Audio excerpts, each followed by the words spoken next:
Selamat datang kembali di Konten Baper bersama dengan Autap dan juga Abus. Kita kali ini akan membawakan cerita dari followers. Betul. Bus. Namanya Nesya tadi. Nesya. Siapa gitu, nih aku cantumin ya. Nah, tuh.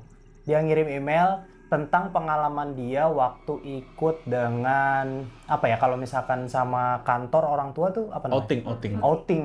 Outing Kantor biasanya. Outing kantor dari orang tuanya si Nesya ini. Nah, dia ternyata mempunyai histori atau pengalaman buruk pada saat ikut outing dengan kantor dari orang tuanya. Pastinya horor ya pengalamannya. Horor banget ini. Ini udah disesuaikan dengan narasi yang biar aku bawainnya tuh enak gitu buat kalian para penonton. Dengarnya enak, jelas, urutannya juga rapih gitu ya. Karena ya tipikal kan nggak semua orang bisa nulis kan. Iya betul. Dia mungkin kalau cerita bisa, tapi nulisnya mungkin agak acak-acak Jadi gitu lah. ceritanya nggak terlalu tersampaikan. Nggak terlalu tersampaikan. Nah ini udah disesuaikan skripnya. Jadi langsung aja kita bacain cerita dari Nesya. Ini adalah Firasat di Ketapang. Jadi Bali ini bagi sebagian orang tuh kan emang nama itu sinonim ini ya, surga gitu. Iya, Sesuatu betul. yang bagus, pantainya indah, apa segala macam, budaya yang kental, dan juga ketenangan gitu. Tapi bagi sebagian kecil yang lainnya, termasuk saya, which is Nesya, Bali menyimpan sisi lain yang sepuh, yang menuntut hormat dan kadang memilih siapa yang ingin disapanya. Kejadian yang akan saya ceritakan ini bukan cuma sekali, tapi berulang kali. Seolah-olah setiap kali kaki saya menginjakkan kaki di tanah Dewata, ada sesuatu yang sudah menunggu. Semuanya bermula bertahun-tahun yang lalu. Saat itu kantor papa mengadakan liburan keluarga besar ke Bali. Kami berangkat lewat jalur darat. Berarti naik kapal. Saya ingat betul momen itu saat bus kami memasuki pelabuhan penyeberangan. Entah itu di Probolinggo atau Ketapang. Perasaan saya tiba-tiba drop. Tahu rasanya ketika tengkuk kalian tiba-tiba dingin, padahal AC bus sedang mati. Atau perasaan diawasi oleh ribuan mata dari kegelapan, padahal di luar cuma ada laut malam. Itu yang saya rasakan, gelisah, tidak tenang. Ada penolakan dari dalam diri saya untuk menyeberang. Seolah-olah batin saya berteriak, "Jangan ke sana, ada yang salah." Tapi sebagai anak paling kecil, saya cuma bisa diam, memeluk jaket, dan berharap perasaan ini cuma mabuk perjalanan. Ternyata, itu bukan mabuk perjalanan biasa. Itu adalah peringatan pertama. Kita masuk ke bagian 2. Villa tua dan peringatan beli penjaga. Beli itu kalau misalkan Abang, di Bali itu abang. Abang ya. Kalau di Jawa itu mas, kalau di Sunda itu akang atau aa. Jadi kalau di Bali namanya beli. Kalau di Papua Pace. Aceh, betul. Kami sampai di Bali langsung menuju villa yang sudah dipesan. Villanya model lama, cantik, tapi entah kenapa terasa berat. Kayu-kayunya gelap, warnanya sudah kusam, dan jarak antar bangunan agak berjauhan. Malam pertama saya tidur di satu kamar besar bersama mbak dan sepupu saya. Total kami bertiga. Posisi saya diapit di tengah karena saya yang paling kecil. Berarti beda kamar dengan Barang tuanya. bapak ibunya. Iya. Bisa. Kantornya gede berarti ya. Banyak nih duitnya nih. Bisa nyewain banyak kamar ya. BUMN kali BUMN. BUMN ya? Iya. Outingnya mewah-mewah kan. Iya, betul. Kita lanjut. Mbak dan sepupu saya langsung tertidur pulas karena kelelahan di perjalanan.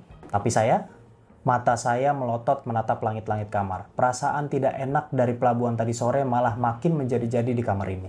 Di atas plafon kami, tepat di atas kepala saya, ada suara langkah kaki. Bukan satu orang, tetapi ramai. Seperti ada rombongan yang sedang berjalan hilir mudik. Berisik sekali. Saya panik, saya keringat dingin, saya bangunkan mbak saya. Mbak, bangun, bisik saya sambil mengguncang badannya. Opo sih? Ngantuk loh, jawab mbak saya ketus.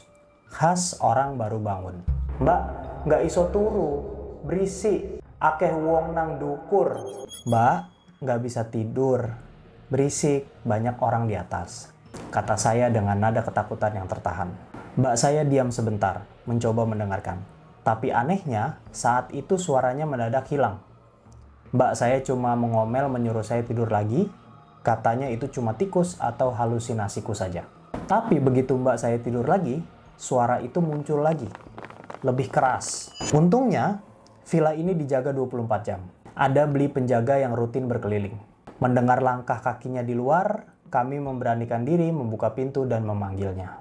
Bli, maaf mengganggu. Bisa besok nggak ya kalau membetulkan atap atau plafonnya? Berisik sekali di atas, kami tidak bisa tidur. Tanya kami sopan tapi menuntut kejelasan. Karena Nesya pikir itu Ada orang kerja. orang kerja, benerin plafon. Tapi tengah malam. Tapi tengah malam. Beli penjaga itu mengerutkan kening. Wajahnya bingung lalu perlahan berubah menjadi tegang. Membetulkan atap. Ini sudah tengah malam, tidak ada tukang. Dan tidak ada konfirmasi dari pemilik villa kalau ada perbaikan hari ini. Jawabnya datar. Jantung saya rasanya mau copot. Beli itu kemudian menelpon pemilik villa untuk memastikan. Nihil. Memang tidak ada siapa-siapa di atas sana. Beli penjaga itu kembali menemui kami. Tatapannya lurus ke arah saya. Yang diganggu duluan siapa? Tanyanya pelan. Aku Beli. Dari tadi aku nggak bisa tidur karena berisik banget di atas. Jawab saya gemetar. Beli itu menghela napas panjang, wajahnya serius sekali. Dia memberi peringatan yang tidak akan pernah saya lupakan. Adeknya ditungguin ya. Jangan sampai tertidur. Nanti ke bawah. Karena orang-orang yang di atas itu tertarik sama adek. Sama Nesya berarti ya. Berarti masih kecil banget ya. Iya. Dia bilang saya ditungguin. Dia bilang saya jangan sampai ke bawah. Malam itu, saya tidak berani memejamkan mata sama sekali. Meskipun suasana mendadak hening setelah Beli itu pergi, saya tahu mereka masih ada di sana. Menonton saya dari balik plafon, saya cuma bisa pura-pura tidak tahu apa-apa. Berdoa sebisanya sampai fajar tiba. Kenapa dia bisa bikin tertarik makhluk-makhluk itu? Kadang ada orang-orang yang emang, kalau waktu itu kita berbahas sama Caca tuh tulang wangi. Tulang wangi. Tulang wangi itu biasanya dari keturunan neneknya gitu, kayak punya semacam penjaga. Nah, penjaganya itu kadang setelah neneknya ini meninggal, karena dia udah buat janji sama si penjaga ini kan biasanya, dan si penjaga ini biasanya udah janji juga gitu, bakal jagain terus keturunannya.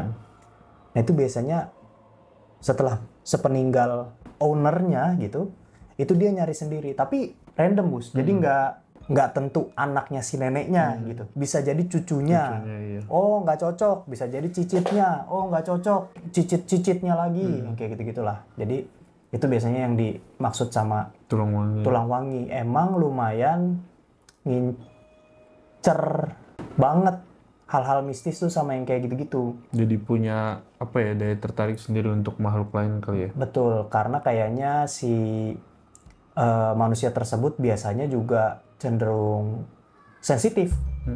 Jadi antara diincar tuh untuk kayak mereka ngerasa keganggu karena ini kayaknya dia bisa lihat nih, bisa lihat kita gitu. Mending kita gangguin aja biar cabut atau apa. Ya atau mungkin dibawa untuk apa kekuatan yang diambil atau gimana gitulah. Kita lanjut ya guys ya. Ini kita masuk ke bagian 3. Itu insiden kolam renang. Pagi hari tiba.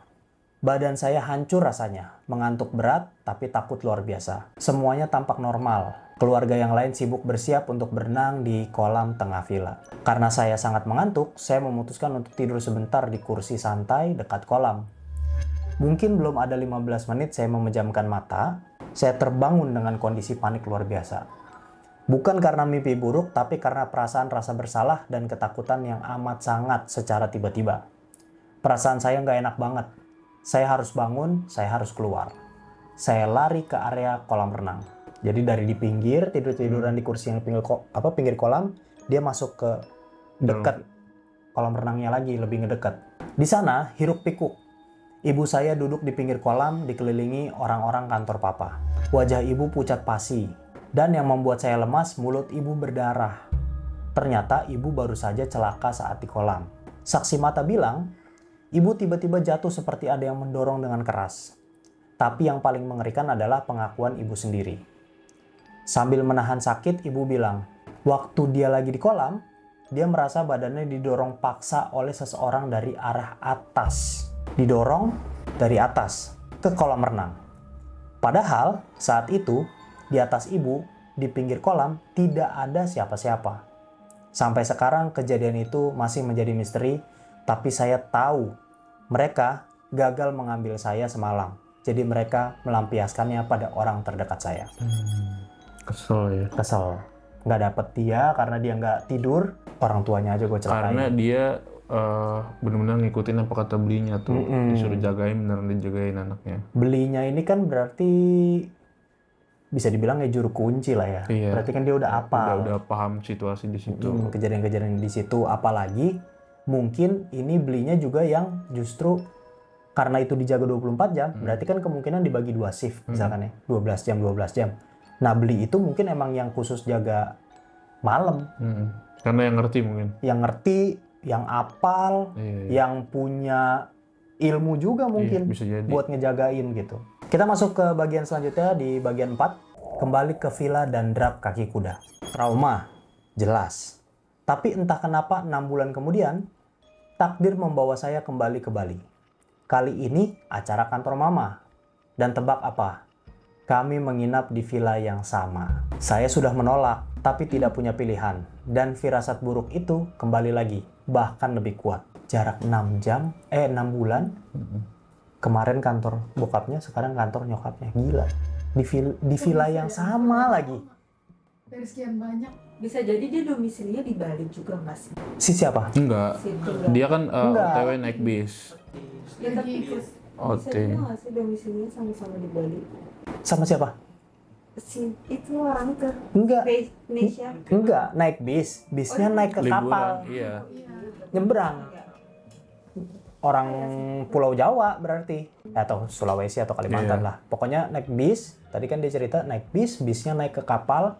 Nah dia ngerasa tuh udah dari di kapal pas di pelabuhan Ketapang atau apa gitu kata dia. Probolinggo. Iya, padahal yang dia lihat tuh cuma lautan luas, tapi rasanya kayak ada ribuan mata tuh lagi ngeliatin dia. Gitu. Probolinggo ya? Iya. Probolinggo atau Ketapang kata dia gitu ya? Kata Iya. Banyuwangi. Iya, penyeberangan itu. Kita lanjut ya. Malam itu, sekitar jam 1 atau jam 2 pagi, saya dan mbak saya kembali tidak bisa tidur. Villanya terasa lebih dingin dari biasanya. Kami mencoba memejamkan mata sampai akhirnya suara itu muncul. Bukan suara langkah kaki manusia lagi. Suara derap kaki kuda. Berlari bolak-balik di atas genteng kamar kami. Kencang, berat, dan juga berirama. Bagaimana mungkin ada kuda di atas villa? Kejadiannya sangat cepat. Tepat setelah suara kuda itu terdengar, angin luar biasa kencang menghantam kamar kami. Jendela yang awalnya dikunci rapat mendadak lepas. Selambu atau gorden jendela sampai terlepas dari relnya. Berkibar-kibar liar ditiup angin malam. Saya dan mbak saya menjerit. Kami berpelukan erat di atas kasur. Memejamkan mata rapat-rapat. Kami terlalu takut untuk melihat apa yang sedang terjadi di jendela itu. Kami cuma bisa berdoa sambil menangis sampai anginnya mereda. Setelah anginnya reda, suasana menjadi sunyi senyap. Tapi ada yang aneh. Hidung saya mencium bau yang sangat menyengat. Bau pesing bercampur bau amis darah yang pekat.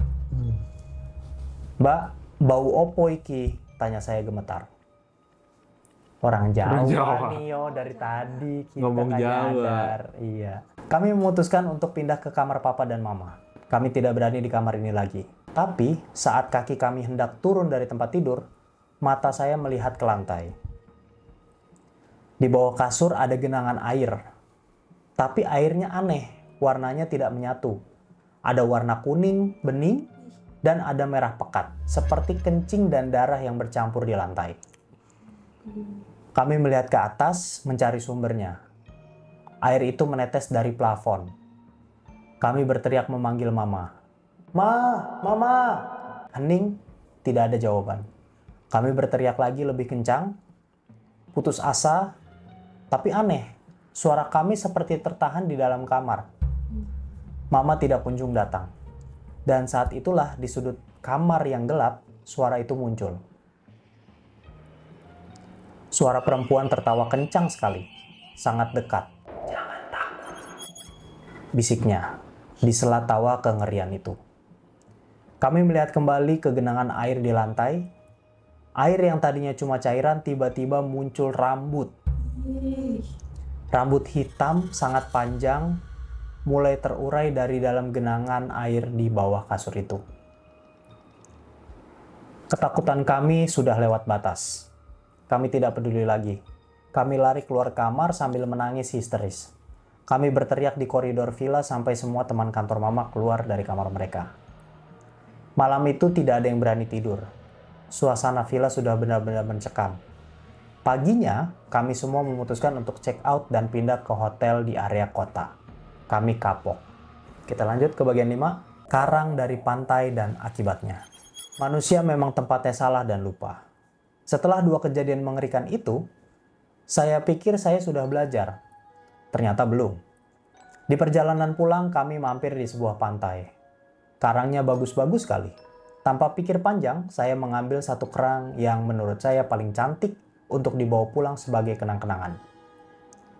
Di bus perjalanan pulang tidak ada kejadian apa-apa. Saya aman. Karang itu saya simpan di kamar. Tapi begitu sampai di rumah, karma itu datang. Saya sakit parah, hampir 2 bulan. Gejalanya aneh, demam saya sangat tinggi, tapi tiba-tiba bisa berubah menjadi dingin yang amat sangat. Sampai tulang rasanya mau patah. Keluarga panik, saya dibawa ke dokter. Cek darah, cek lab, semuanya hasilnya, dokter bilang saya sehat total. Tidak ada virus, tidak ada bakteri, normal. Tapi nyatanya saya sekarat di kasur. Akhirnya, orang tua saya memutuskan untuk mencari orang pinter atau supranatural. Ternyata benar, masalahnya ada di kamar saya. Di karang yang saya ambil itu. Orang pinter itu bilang, karang itu ada penghuninya dan dia ikut sampai ke rumah karena rumahnya saya curi. Saya disuruh mengembalikan karang itu ke pantai tempat saya mengambilnya. Tidak boleh dititipkan, harus dikembalikan. Setelah karang itu dikembalikan dengan prosesi khusus, ajaib, sakit saya hilang total dalam semalam. Kita lanjut ke bagian 6 atau bagian terakhir. Sensitivitas baru. Itu adalah tamparan keras bagi saya. Sejak kejadian karang itu, saya benar-benar kapok.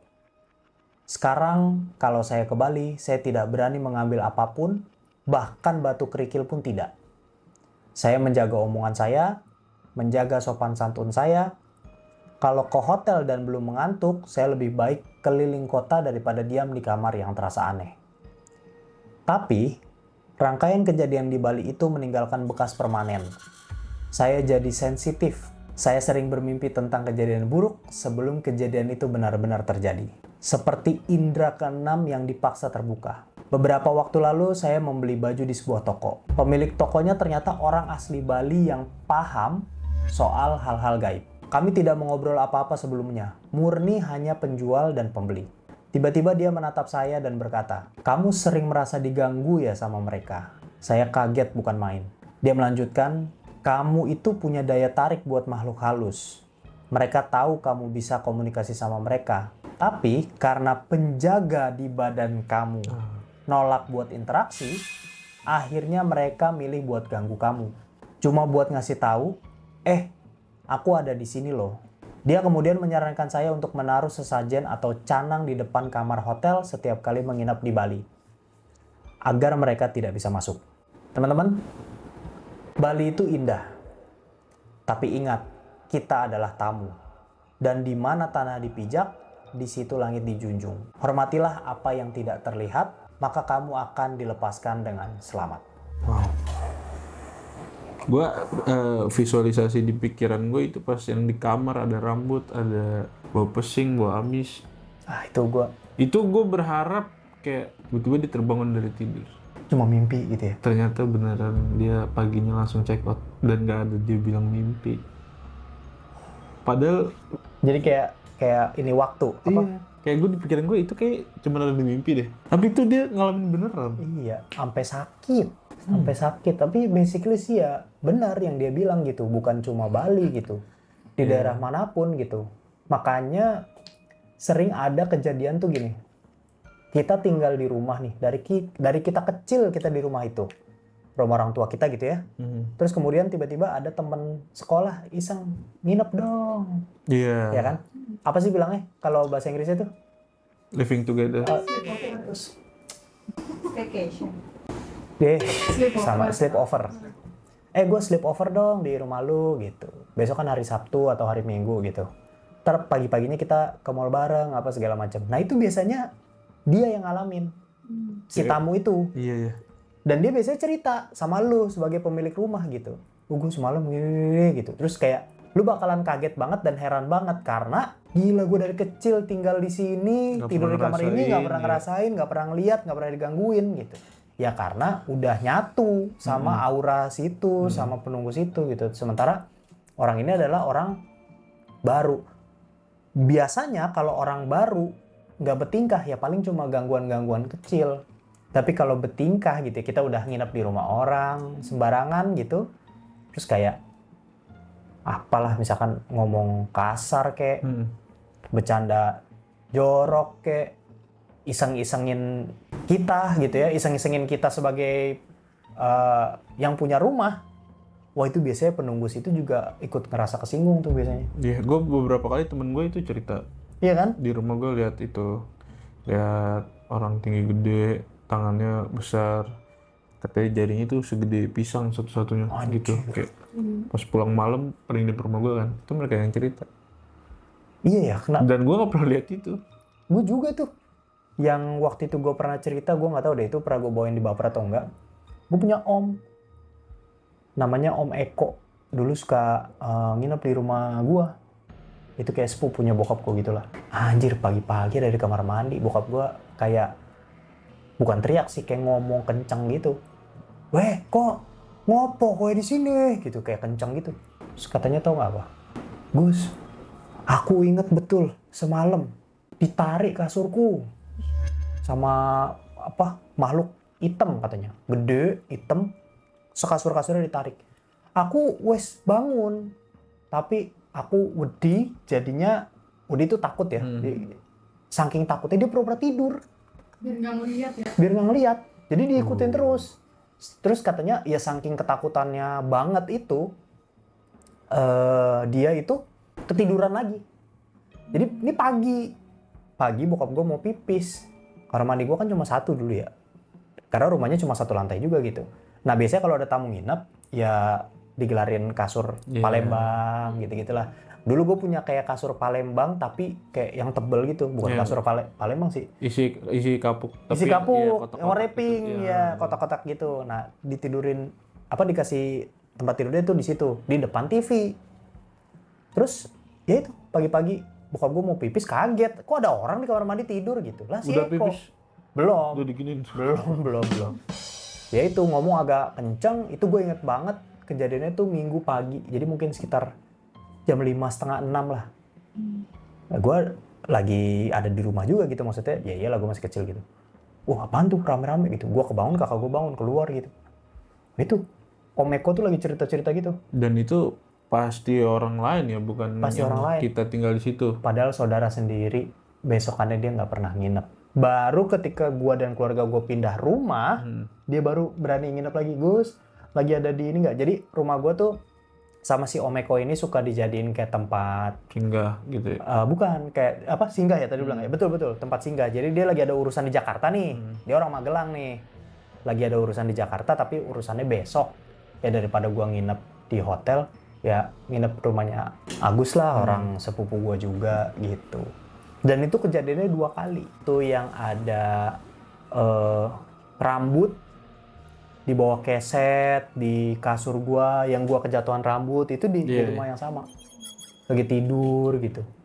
Nah terus gua kemanapun tuh dia ngikutin terus tuh. Terakhir di Bukit Hijau masih ngalamin gua yang lampu depan kamar gua tuh kayak baru dibenerin hari ini banget nih, misalkan nih sama tukang lampu nih, atau sama gua kayak sama Indra gitu, baru benerin set gitu. Literally besokannya pagi-pagi gua bangun, dia anjir udah mati lagi.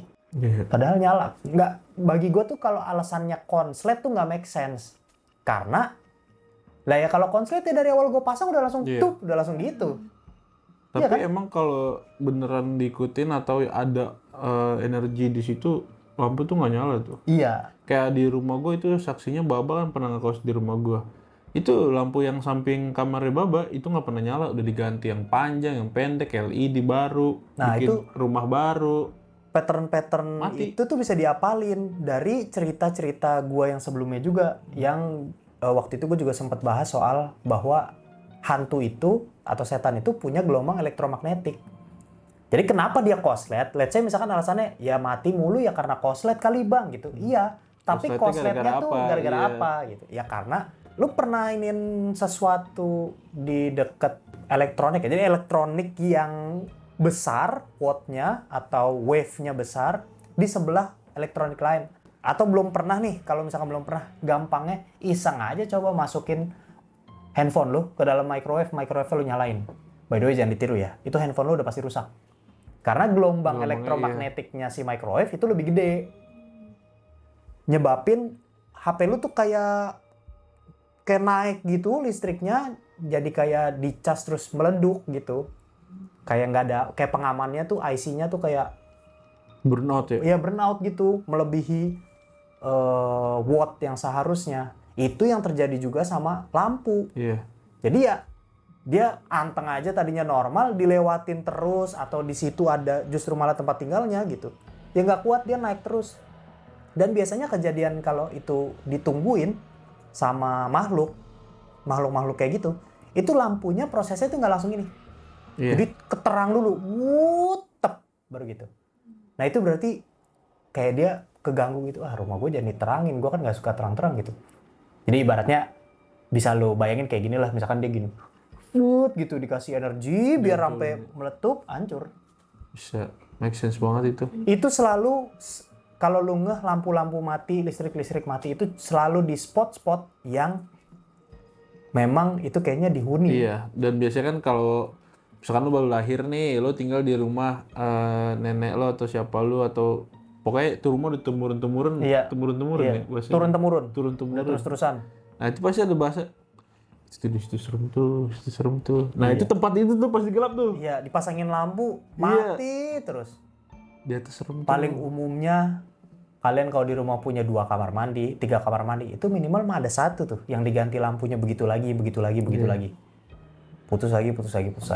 Ya itulah, tuh patternnya ya Iya, pokoknya ya. kayak gitu. Makanya teman-teman di luar sana stay safe, banyak-banyak berdoa, jangan lupa ibadah yang rajin supaya dilindungi terus ya. Betul. Jangan sampai kejadian kayak gini-gini tuh sampai diikutin sampai sakit parah. Untungnya nggak beneran dibawa. Betul.